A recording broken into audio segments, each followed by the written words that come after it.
channel. Para sa aking mga new viewers, hi! I'm Noemi Faustino, at kung bago ka lang dito sa aking channel, thank you so much for viewing this video.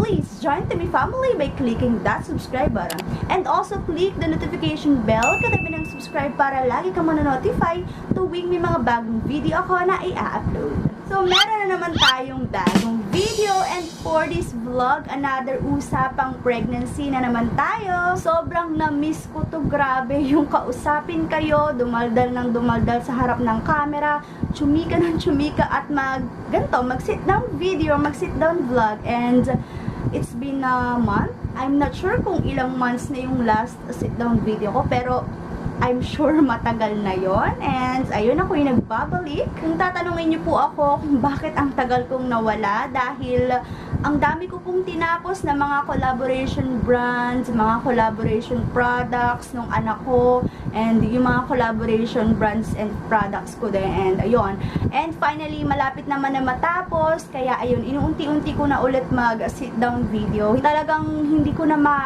atim or hindi na ako makatiis na mag-vlog ulit, kaya isiningit ko talaga to. And syempre, as a mom of 2 boys na makukulit, sobrang busy. Para sa mga dati nang nanonood ng vlogs ko or ng aking video, alam nyo naman na wala akong helper dito sa bahay, wala kaming katulong or wala akong makakatuwang, lalo kapag wala yung asawa ko, kaya sobrang busy kong tao ngayon. Tao pa ba ako? Charot.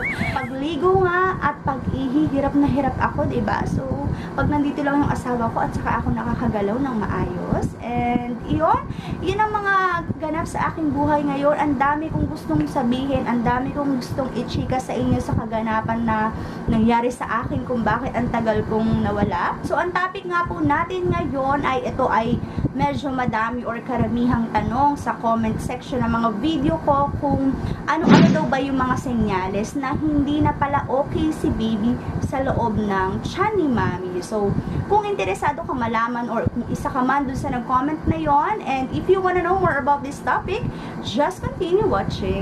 So, una sa lahat, disclaimer lang muna tayo. I am not a doctor, I am not a nurse or professional. Yung mga babanggitin ko dito sa video ko na to or mga sasabihin ko sa vlog ko na ito ay ayon lamang or base lamang po sa aking mga nalalaman, and of course based on my personal experience. Para po sa mga matatagal ko ng viewers and followers, matagal nang nanonood ng mga vlogs ko, alam niyo naman na na-miscarriage ako 2 years ago, and ito talaga yung mga na-experience ko, no? Ano nga ba yung mga na-experience ko, mga naramdaman ko during that time? First, hindi siya lumalaki or mabagal yung progress ng paglaki niya. Tulad nung nangyari sa akin, dapat 12 weeks na siya based sa aking last menstruation. So, dapat 12 weeks na siya nung nagpa-ultrasound ako. Pero nakita ni Doc or nung OB ko na 8 weeks lang yung kanyang laki. And sabi din ng OB ko na kaya nangyayari yon dahil hindi nakakakuha ng sapat na oxygen si baby sa loob ng tiyan. So, yung first na experience ko, nagtaka ako na bakit ganun, bakit ang bagal ng paglaki niya, hindi sumasabay sa sa tamang sa tamang weeks, hindi siya sumasabay. Medyo late siya, hindi pala medyo, late talaga siya kasi 4 weeks siyang late or delay. So, pag mga ganong sitwasyon, kailangan talaga magpapa-check up na tayo, no, kasi para ma-observe natin, ma-monitor natin, di ba? Next, spotting or bleeding. Yes, parehas ko silang na-encounter that time.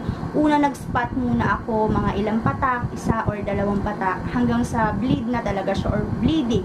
And kung nasa maagang stage pa lang naman kayo ng pregnancy, like for example, 4 weeks, 5 weeks, ganyan, nasa maaga pa lang pwedeng or maaaring implantation bleeding ang nangyayari, and kailangan nyo talagang malaman kung ano ba yung pagkakaiba ng implantation bleeding sa menstruation or dugo talaga. And meron akong video actually niyan, i-flash ko na lang dito sa screen kung ano yung video ko na yan, and pwede rin kayo magtanong talaga sa inyong mga OB. Yun talaga yung pinaka best na gawin nyo kapag may mga ganun kayong na-experience, no? Huwag kayo agad mag-panic or ma-stress, no, dahil ang mga buntis po ay bawal na bawal ma-stress. So, better to consult na lang muna tayo sa doktor bago tayo, di ba, mag-isip ng mga kung ano-anong negative. So, kung ikaw ay nanonood ngayon at nakaka-experience ka ng ganong pananakit at bleeding or spotting, huwag ka nang magpatumpik-tumpik pa, visit your doctor or magpakonsulta ka na, magpa-schedule ka na ng check-up kasi para mas maagapan, diba? Mas maganda. So, pang third natin, pagka wala ng heartbeat ni baby. So, ito talaga masasabi kong wala na. As in, wala na. Kasi wala na siyang heartbeat. So, yun, I remember nung sinabi sa akin nung OB ko or nung doctor ko na hindi lumalaki si baby. 8 weeks pa lang siya and dapat 12 weeks na yung laki niya. So, kinabahan ako. And, syempre, nung sinabi din niya sa akin na wala ng heartbeat si baby, para ako nagblanko na, ano ba? Panaginip ba to? Bakit? Hindi ko alam kung ano yung ire-react ko ng mga oras na yon. Sabi ko na lang dun sa doktor or dun sa OB ko, buhayin niyo po siya. Please po, ibalik niyo yung heartbeat niya. Anong gagawin natin para mabalik yung heartbeat niya? And then, sabi ng OB ko, hindi na talaga kayang ibalik or maibalik yung heartbeat niya. So, talagang pag naaalala ko yon up until now, nanlulumo ako, nanghihinayang ako, and lagi ko siyang naaalala. And ayun, bago pa man tayo maging emotional dito, ayun, tapos na ang ating third, pang fourth na, severe cramping or intense cramping. Gaya nga ng sabi ko sa inyo kanina, yung spotting ko, may kasama siyang severe cramping. As in, sobrang sakit dito sa puson ko at saka sa likod ko. So, magkatugon sila, sabay na sumasakit. And yon, paulit-ulit kong sasabihin sa inyo na pag may spotting ang isang buntis, may cramping, may severe cramping, intense cramping, hindi po ito normal. So, yung mga nababasa ko po sa comments na normal po ba nag-spotting ako, normal po ba may bleeding ako, normal po ba sobrang sakit ng puson ko, hindi po iyon normal. Ang normal po sa isang buntis ay walang spotting, walang kahit anong nararamdaman. So, kung may ganun po kayong nararamdaman, please po, magpa-check up po kayo sa inyong mga doktor ora mismo. Kasi, di ba, para mas ma-save si baby, mas malaman nyo. Kasi ako hindi ko po talaga malalaman yung dahilan kung ba't kayo nag-spotting or kung bakit masakit yung puso nyo or balakang nyo. Hindi ko po kayo masasagot kasi, di ba, nasa screen lang ako, hindi ko kayo makikita, hindi ko alam kung ano nangyayari, no? So, and hindi rin naman po ako doktor. Ang masasagot ko lang po sa inyo ay, opo, hindi po normal yan. Hindi po normal na may masakit sa buntis, lalo na kapag may kasamang spotting or bleeding. So, better to consult your doctor, okay? Wala po akong magagawa talaga, as in, hindi po ako makakapagbigay ng payo kasi bawat nagbubuntis po na babae ay iba-iba po ang pregnancy. So, iba-iba po tayo ng pinagdadaanan, no? Hindi porket ganun yung na-experience ko na delikado na pala si baby, ay ganun din sa inyo. So, magkakaiba tayo. Kaya mas maigi na magpa-consulta lang tayo kaysa sa, di ba, na ikumpara natin yung sarili natin. So, itong video na to ay sharing lang. Gusto ko lang i-share sa inyo. At gusto ko lang sabihin sa inyo na kapag ganun na yung na-experience, nararamdaman nyo, go na kaagad kayo sa inyong mga doktor. Okay? So, ayan, malinaw yan ha.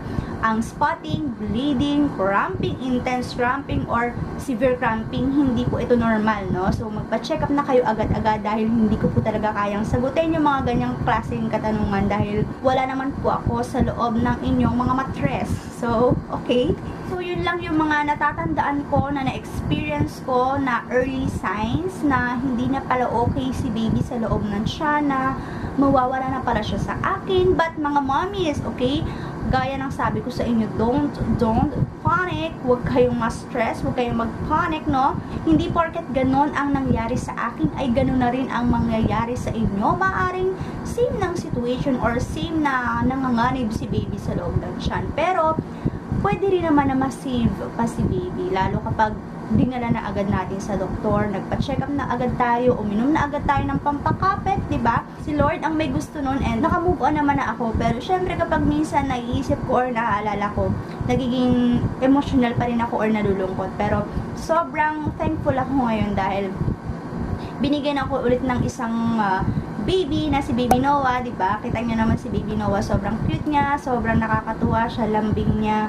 And ayun, very soon papakita ko ulit sa inyo si Baby Noah. And yun, matapos lang yung mga ginagawa kong collaboration, isasama ko ulit siya sa isa sa mga video ko. Pero updated siya sa kanyang Facebook page and Instagram. Ayan, ilalagay ko na lang dito, Noah's It on the Ark Facebook page niya. Yung Instagram naman niya, ayan, Eat with Noah 07. Updated siya sa mga kinakain niya dyan, mga ginagawa niya. Follow niyo siya, okay? So, follow niyo din ako. Ayan, lalagay ko dyan. So, ayan, I think dito ko na nga i-end ang aking video. Thank you so much again for watching. Sana po ay nag-enjoy kayo sa video natin today. At sana rin po ay may natutunan kayo kahit papaano. If you didn't subscribe to my YouTube channel, please do subscribe. At idami mo na ding pindutin ang bell button katabi ng subscribe para lagi kang manonotify tuwing may mga bagong video ako na i-upload. At kung nagustuhan mo naman tong video ko na to, syempre i-like mo na to at i-share mo na din to sa iyong friends, families, and relatives na buntis din at din iisip kung ano ba yung mga nararamdaman niya, okay lang ba to or hindi. So, eto, sabihin mo na to sa kanya. Bye! Hope to see you on my next one.